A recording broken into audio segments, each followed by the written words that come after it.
মানুষেরা পঙ্গপালের মতো ছড়িয়ে পড়বে, মানুষেরা ছড়িয়ে পড়া পঙ্গপালের মতো হয়ে যাবে। তাদের কোনো হুঁশ থাকবে না, তাদের কোনো দিমাগ ঠিক থাকবে না, পাগলের মতো তারা ঘুরবে, চক্কর লাগাবে। কারণ কিয়ামতের মাঠ অত্যন্ত ভয়ঙ্কর হবে। আল্লাহ রাব্বুল আলামিন বললেন, পাহাড়গুলো ধুলাই করা তুলোর মতো উঠতে থাকবে। যে সমস্ত পাহাড়গুলো আমরা দুইটি চোখ দিয়ে দেখতে পাচ্ছি, এত বিরাট বিরাট পাহাড়গুলো আমরা দেখতে পাচ্ছি। আল্লাহ বলল, গোলাম, কিয়ামতের দিন এই পাহাড়গুলো আর পাহাড় থাকবে না, এই পাহাড়গুলো ধুলার মতো উড়তে থাকবে। এই পাহাড়গুলো ধুলার মতো উড়তে থাকবে। এখনো অনেক ভাই মেলার মধ্যে ঘুরতেছো, বাইরেতে আছো, সবাই চলে আসো, অনেক রাত হয়ে গেছে, চলে আসো, অপচয় টাইম ব্যয় করবা না, চলে আসো, একটা রাত আল্লাহর রাস্তায় দান করো। এর বদলা, এর যাজা কিয়ামতের ময়দানের দিন অবশ্যই আল্লাহ রাব্বুল আলামিন দিবে। তাই আসুন, আল্লাহ রাব্বুল আলামিন এই কিয়ামতের দিন থেকে, কিয়ামতের ভয়ঙ্কর দিন থেকে বাঁচতে বলেছেন রাব্বুল আলামিন।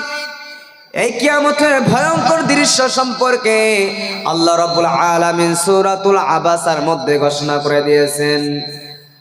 পারা নম্বর 30, আয়াত নাম্বার 36 নম্বর আয়াতে রাব্বুল আলামিন বললেন, ও আমার গোলাম, শুনে রেখে দাও, জেনে রেখে দাও, ইয়াউমা ইয়াফিরুল মারউ মিন আখিহি ওয়া উম্মিহি ওয়া আবিহি ওয়া সাহিবাতিহি ওয়া বানিহি।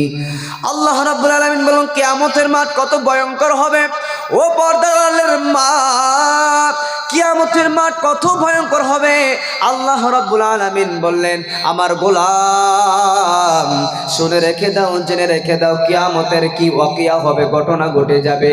ইয়াউমা ইয়াফিরুল মারউ মিন আখিহি, কিয়ামতের দিন এক মানুষ একটা নেকির জন্য দৌড়ে দৌড়ে তার ভাইয়ের কাছে যাবে। ভাইকে বলবে, ও আমার কলিজার টুকরা ভাই, ও আমার কলিজার টুকরা ভাই, একটা নেকি শর্ট পড়ে গেছে, আমি জাহান্নামে যাচ্ছি রে ভাই, একটা নেকি দাও। বাবা যান, রাস্তায় ঘুরবেন না, চলে আসুন, বসুন। এরকম খালি পিঠে, মানে খালি ফিল্ডে ওয়াজ করলে ভালো লাগে না। আপনারা বেহুদা বেকার টাইমটা অপচয় ব্যয় করতেছেন। এখানে বসে বললে কিন্তু আপনার আমার পিছনের সগীরা গুনাহ মাফ হয়ে